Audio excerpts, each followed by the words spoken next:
আসসালামু আলাইকুম। সৌদি আরবে হজ যাত্রীদের জন্য উড়ন্ত ট্যাক্সি চালু করেছে দেশটির সরকার। হাজিরা পবিত্র স্থানগুলোর মধ্যে যাতায়াত, পণ্য পরিবহন সহ জরুরি চিকিৎসা কাজে ট্যাক্সিটি ব্যবহার করতে পারবেন।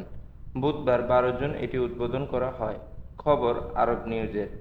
দেশটির রাষ্ট্রীয় সংবাদ সংস্থা এএসপি এর বরাতে আরব নিউজ জানায়, ইলেকট্রিক ফ্লাইটিং ট্যাক্সিটি পবিত্র শহরগুলোর মধ্যে হাজিদের যাতায়াতে ব্যবহার করা হবে।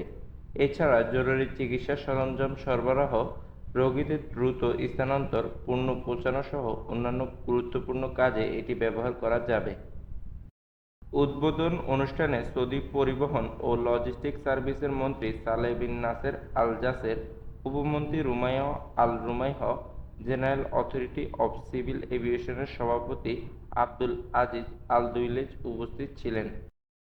এ সময় ট্যাক্সিটির উড্ডয়ন প্রত্যক্ষ করেন মন্ত্রী। এরপর তিনি বলেন, এটি বিশ্বের প্রথম উড়ন্ত ট্যাক্সি যা বেসামরিক বিমান চলাচল কর্তৃপক্ষের লাইসেন্স পেয়েছে। মন্ত্রী আরও বলেন, সর্বশেষ ভবিষ্যৎ পরিবহন প্রযুক্তি প্রয়োগ এবং পরিবেশবান্ধব পরিবহন মডেল গ্রহণের সৌদির প্রচেষ্টার অংশ এই ট্যাক্সি, যাতে কৃত্রিম বুদ্ধিমত্তা প্রয়োগ করা হয়েছে।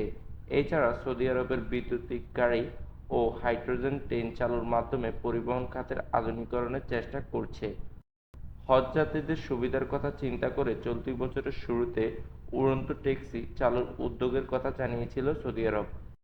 ট্যাক্সিটি এই বছর হজের সময় হজযাত্রীদের সেবার লক্ষ্যে প্রয়োগ করা 32টি আধুনিক প্রযুক্তির মধ্যে একটি।